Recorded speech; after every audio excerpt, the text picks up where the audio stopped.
Hi, I'm Lewis Pugh, and this is Into the Depths. If the ocean has a guardian, it's definitely Lewis Pugh. The endurance swimmer has braved the most inhospitable waters to draw attention to our most fragile ecosystems. And as the United Nations Patron of the oceans, Lewis now leads the fight to protect our seas against climate change. We don't change what we're doing, we're going to destroy our oceans and destroy our planet. As we visit iconic cities all over the world, we meet some pretty cool and inspiring people, from sporting legends to scientific adventurers and genuine trailblazers of equality. We've got it all. So every SailGP event, I get to know one of them a little bit better, and I hope you will too. I'm Jonno Turner, and you're watching Into the Depths. Thanks for joining us today. Thank you. In Plymouth. Yes. Now we could probably spend half an hour just talking about your career achievements. So we'll dig into your amazing and incredible career a little bit. You know, record breaker, endurance athlete, now a diplomat working with the UN to drive change. But we should also recognise we're here in Plymouth. Yes. We've got the sound behind us with some SailGP boats flying around. You know, you're back in Plymouth, you're actually born here, so presumably it was natural that you were always going to find a career in and around the oceans. I think so, because I think if you grow up in Plymouth, you're always looking out to the oceans.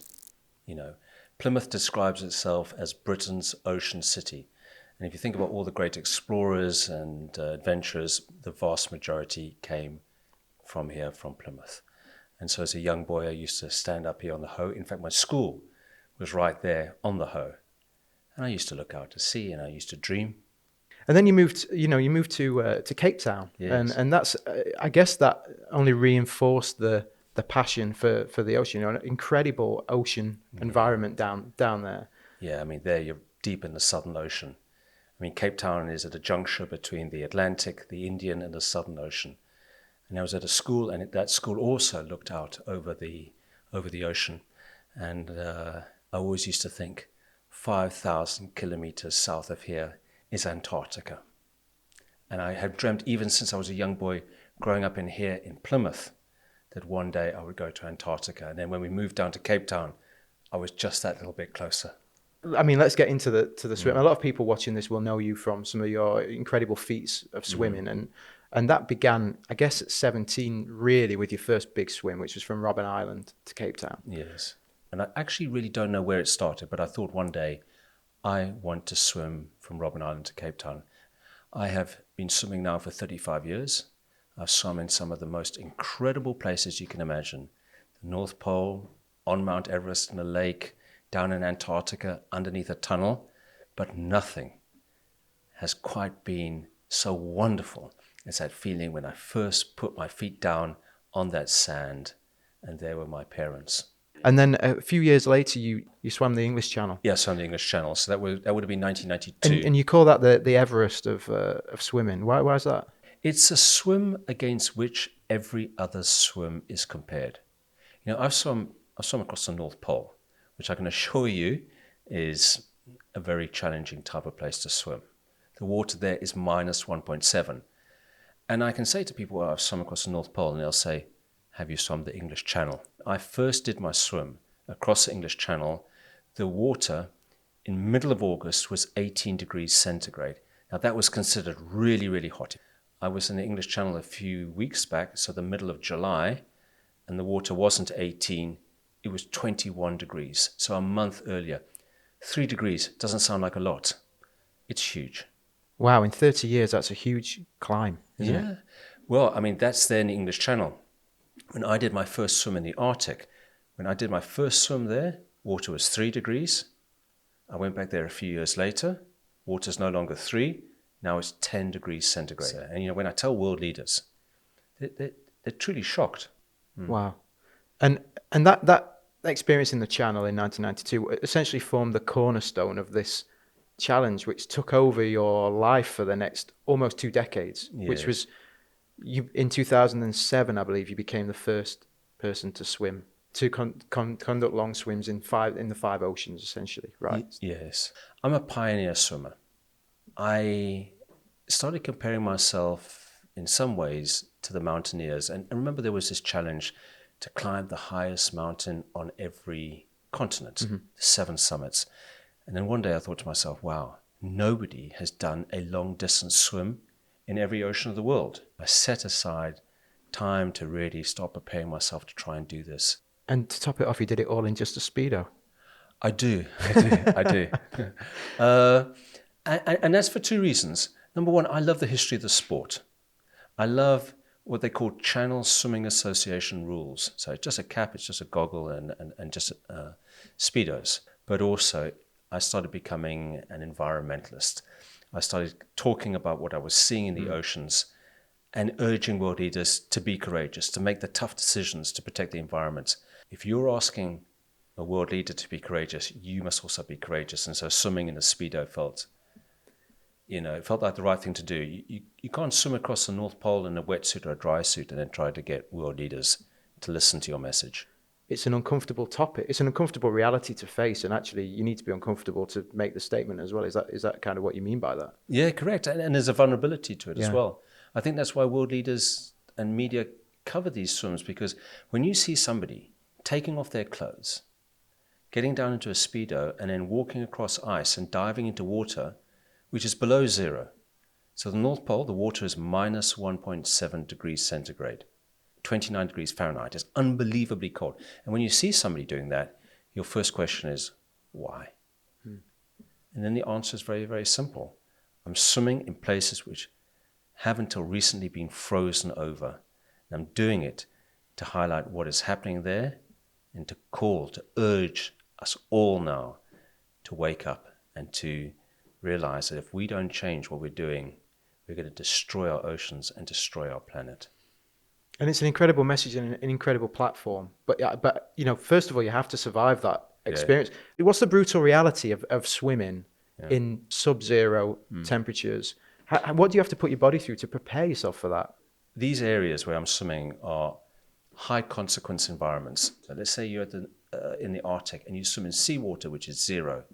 I mean, it is unbelievably cold. As soon as you dive in there, I can't breathe. I'm gasping for air. Okay.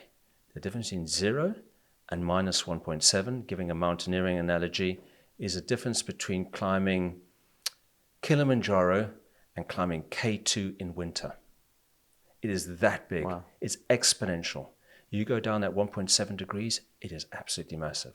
I'm still, to this date, the only person to have done a long distance swim in minus 1.7. So the consequence is, okay, you're going to, very, very difficult to breathe. You're going to gasp. You're going to drown. So what does it take physically in terms of, basic things like body fat, diet? Yeah. Can you possibly ever really prepare for that until you've done it? The first thing is it takes years and years of planning and preparation to do it. And it is the only sport in the whole world that I'm aware of that the more experience you have, the harder it becomes. If you have been really, really, really cold, you never, ever forget it. You remember that deep down in your bones. And so every single subsequent swim, you have to get over what happened in that previous swim. And that's not an easy thing, because everything is saying to you, don't go back in there again. Now, I was reading a professor, I'm sure a very smart professor's theory on your ability to swim in these cold conditions. Yeah. And they coined a term, let me see if I can get this one right, anticipatory thermogenesis, I guess it's called. Just to break this word down, and this was coined by a professor called Tim Noakes, who was the scientist on the swim which I did across the North Pole and the first swim I did down in Antarctica. He noticed that just before I got into the water, like clockwork, my temperature went from 37 up to about 38, 38.4. Now it's interesting, humans. You go up just 2 degrees and you're hyperthermic. You go down just 2 degrees and you're hypothermic. So we have a very, very narrow band in which we are comfortable. Anyway, he noticed that just before I got into the water, my core body temperature shot up. And it was like clockwork. And anyway, so he said, this is amazing. This is anticipatory heat genesis. You've created it. I think it's fear. Now, I'm just terribly frightened because I know what it's going to be like when I get in that water. And just before I'm getting into the water, my mouth gets incredibly dry. I get really, really focused. I'm not seeing anything that's happening around me. All I'm doing is focusing on the swim and focusing on getting to the end. It's about pure survival. Tim thinks it's a Pavlovian response. So remember the experiments by the Russian scientist where he would ring the bell, feed the dog, and then the dog would salivate. And then he rang the bell and didn't feed the dog, and the dog still salivated. And so it was a response to this conditioning of ringing the bell. So he thinks it's a Pavlovian response. That whenever I see ice or I get cold, I'm about to get cold, I know deep down in my subconscious, and it raises my core body temperature. Whatever it is, we don't know how many other people have got it because how many people are swimming in water below zero. So now I swallow a little temperature capsule beforehand. 2 hours before the swim, I swallow this temperature capsule. There's a little logger, and we notice just as I'm about to get in the water, it starts going up from 37. And it's fascinating to watch it. And then I know I'm ready. Anyway, when I get out of the water at the end, then about 2 minutes afterwards, we notice my core body temperature is starting to drop. And it was taking me 2.5 hours to warm back up to normal core body temperature. That's how cold you get. So 2007 was the North Pole swim. I think at the time it was the lowest amount of Arctic sea ice ever recorded. So that's a moment, I guess, it seems like you've always been an environmentalist at heart, but is that a moment where kind of something changed? Yes.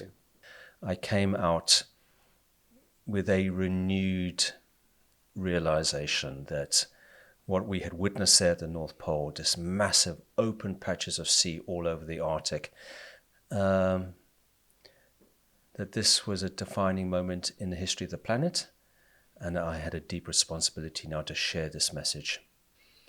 And I guess it's also it gave you a real sense of urgency on that issue as well. But, in reality, we're already almost too, I don't want to be pessimistic about the situation, but in some ways we're already too late, right? Well, we're passing certain tipping points and we're passing them really, really quickly. I mean, let me take you to another part of the world. So I do a lot of swimming in coral reefs now. And so we're seeing the really big changes in both the polar regions and the coral reefs. I like to say that these are the two sort of ground zeros of the climate crisis. You can see it happening. There's no disputing. So with the melting of the ice in the Arctic and the Antarctic and in the Himalayas, that you see.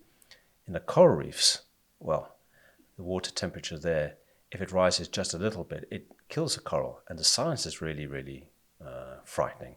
So the science says if we heat our planet by 1.5 degrees centigrade, we will lose 70% of the world's coral reefs. If we heat the planet by 2 degrees centigrade, we lose 99%. And we're on track way past 2 degrees now. And that's not something that I can accept, that we would lose all the coral reefs of the world. I mean, the coral reefs are the nurseries of the world. This is where we have nearly a quarter of life in our oceans lives in coral reefs. For those of your viewers who've been and swum over a coral reef or dived on a coral reef, and you see the beautiful sharks and the manta rays and the colors and the turtles and the small tropical fish of every color, imagine losing all of that. It's really stark. But that's what we're on track for unless we make significant changes. Wow. And you're the UN patron for the oceans. Yes. How has your approach changed since you were given that platform? It's a huge role and responsibility. Yeah, I mean, it was interesting. So the executive director of the United Nations Environment Program said to me, he said, Lewis, you've got one role. Please be a voice for the oceans and be a voice for all the magnificent wildlife in our oceans. And that's an absolute privilege because our oceans are so magnificent. But the role seems to have increased, and it's moved from being a voice for the oceans to being a voice, for ocean protection now. And also, my responsibility is to shine a light, on the scene of the crime, on the places where we are destroying our planet. And I've done that now for 8 years. It's been an utter privilege. I've been the first UN Environment patron of the oceans. I hope to do it for a few more years, but then hand it on. I always say that everybody who uses our oceans, if you're a sailor, a swimmer, a surfer, a kayaker, we should all be voices for our oceans. In that almost 10 years that you've been performing that role, are you more optimistic, less optimistic? You know, is there any? What's the biggest learning you've taken from that time? You know, People ask me whether I have hope. And I always say that hope is a dangerous word, because hope can lead to an abdication of responsibility, that you hope that some other government is going to cut its carbon emissions, that some other company is going to stop polluting our environment, that somebody's going to come up with a technical solution. We have to earn our hope. We have to go out every single day and do everything that we can now to protect our oceans. To be honest, the stuff which is happening too slowly. I'm 52. In my lifetime, we've lost nearly 70% of the world's wildlife. And every single year, I see these glaciers moving further and further back. As I was saying, last year I was in Greenland. I went to the Ilulissat Glacier. That's moving at a speed of 40 meters per day. You know, when you see something moving at 40 meters per day, it's astonishing. You know, it's almost as if, to put it frankly, sometimes our glaciers are moving quicker than world leaders. We need to move up really, really quickly, and we need to treat it like a crisis, because it is a crisis. When I first started, people were talking about climate change, and then it became the climate emergency. You know, it's an environmental catastrophe. If you start losing 70% of the world's wildlife in just 50 years, that's a catastrophe and needs all hands on deck to fix it. When you don't see that urgency from people, you must get quite, emotional, angry, frustrated. Yeah, well, you know, I'm a diplomat. I have to keep on the pressure. I have to be passionate. You know, you can't be despondent all the time. You've got to seek wins. You've got to see where you can find consensus among nations to protect the planet, and then you've got to drive those really, really hard. And, you're competing against a very, very busy news cycle. And there's so many important things happening in the world. If you start thinking around the world right now, we're coming out of COVID. There's been the invasion of Ukraine. There's an energy crisis. There's so many different things. If you're a world leader, you're dealing with so many different things. I want to make sure that that what's happening to our oceans and what's happening to the environment is right at the top of the agenda. We rely on our environment for our very health, for our well-being, for our survival. Why wouldn't it be the top thing that we're thinking about every single day? And it's not something that you can just deal with occasionally. You know, the numbers will then run against you. We need to deal with it every single day. And with the Lewis Pugh Foundation, you've set an ambitious goal for 2030. Maybe you can tell us a little bit more about that and why that's important. Well, so this was setting a goal for how much of the oceans should be protected. And at the United Nations, we're now trying to get all the countries to agree to protecting at least 30% of the world's oceans by 2030. We started this campaign 4 years ago. Since then, about 120 nations have joined. And that's really, really exciting. But there's well over half of the nations of the world have committed to this goal. But there's a big distinction between setting an ambition, setting a target, and actually delivering on it. So we need to get those marine protected areas across the line, and then they need to be protected. No good just having a marine protected area without it being properly protected. And when you start seeing the effects of protecting large areas of oceans and how the wildlife rebounds, it's absolutely amazing. And I compare this to what happens terrestrially. Like, you imagine a world without the Serengeti National Park, without Yellowstone, without Kruger National Park. The world would be a very, very different place. That's what we face now in our oceans, it's a race against time to set aside the most magnificent parts of our oceans and to protect them for future generations. And of course, Plymouth Sound is the UK's first. It's exciting. First national marine park. Yes. Because, I mean, if you look at the Sound and you start thinking about all the people and all the organizations that are using it, over there's a big commercial harbor and a fishing harbor. Over there's a Royal Navy harbor. In the middle, you've got loads of scientists coming here and doing research in this beautiful, beautiful Sound. And then there are swimmers, there are kayakers, there are sailors, lots and lots of people in this area using it. And this is a forum now for us to have the discussions about how we look after this place, which is so precious. and it was, created 2-3 years ago now. And, every year it's getting better and better and better. And what does it mean for the UK to have this National Marine Park? Well, what we hope is that we're able to work out a blueprint for how to protect an area, because this is not unique. I mean, you start thinking about, Southampton and other great big cities around the country, and they will also have competing users.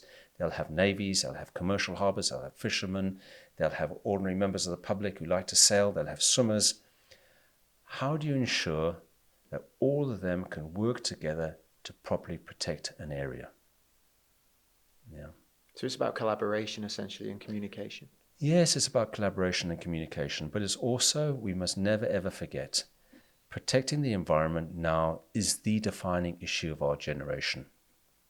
Yeah, every generation has an opportunity to change the world, to make it better, to make it safer, to make it more sustainable. We have to ensure that these marine protected areas protect the sustainability of these waters.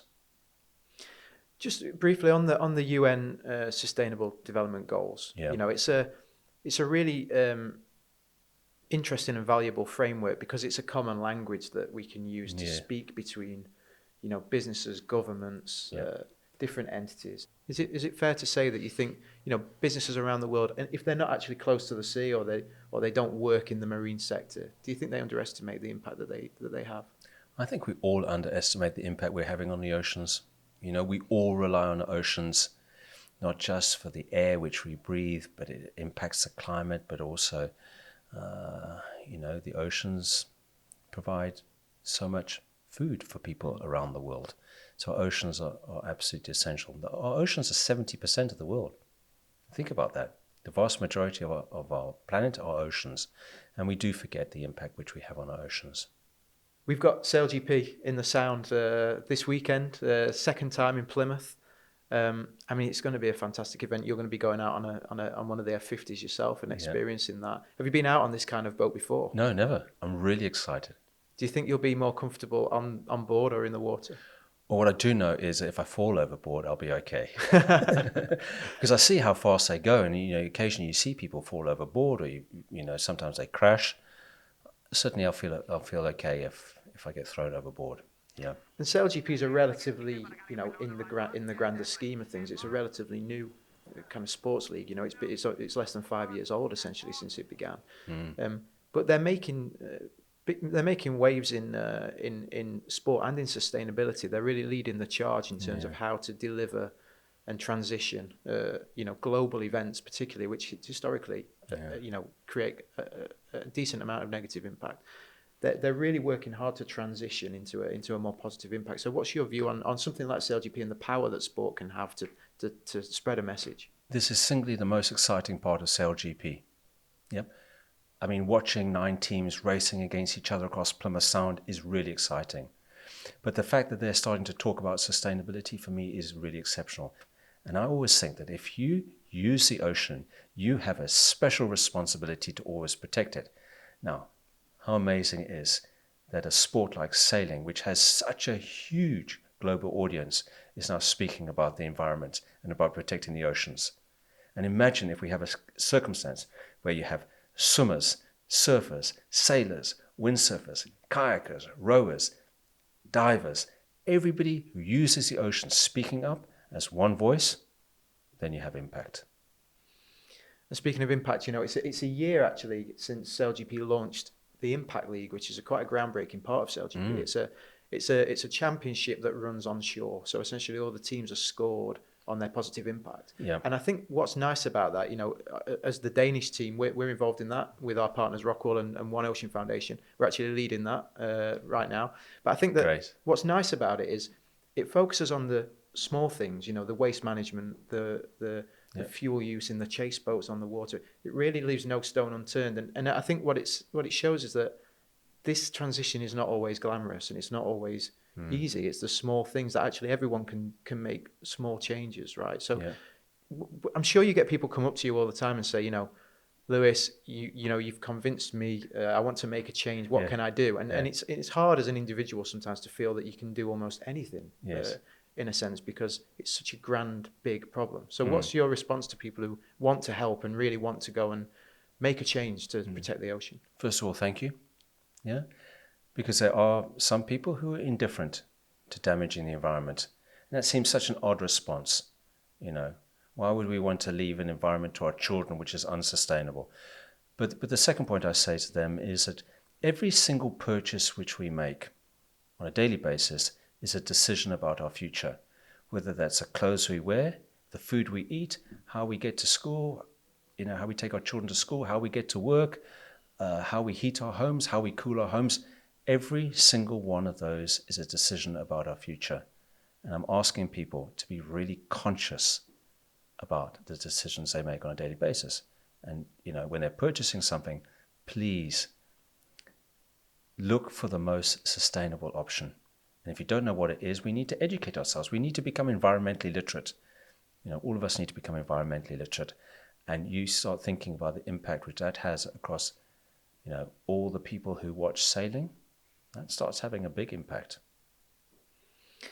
Now, in SailGP, the boats race in the grand final for $1 million. So we always like to ask a $1 million question. What's the big goal? What do you want to achieve while you still can go out there and swim and achieve these things physically? So I've got some swimming goals, and I've got obviously lots of environmental goals. When I arrive in Antarctica and I see those huge icebergs and the ice shelves and the penguins and the magnificent whales and all these animals, I'm really at home. This city here, Plymouth, was the home of Captain Scott. Many great polar explorers came from Plymouth. I want to see that area properly protected. I was involved in securing the protection of an area called the Ross Sea, which is an incredible place. So if you sail from the bottom of New Zealand all the way down to Antarctica, that area there is the Ross Sea. We're able to create a very, very big marine protected area there. It's the size of Britain, France, Germany, Italy, all put together. Wow. It's huge. It's the biggest in the world. I want more, though. I want many more of those type of areas around Antarctica. And then from a swimming point of view, I always try to do swims in places where I can carry a message. And I've got this long, long list of places where I still want to swim. One of my big swims will be happening at the end of the year. I alluded to it subtly in this interview, but I hope before the big climate change conference, I would do a really, really big swim there to highlight what's happening to that part of the world. Well, thank you, Lewis. It's been fascinating to chat and very inspiring. So thanks for your time while you're here in Plymouth. Thank you so much.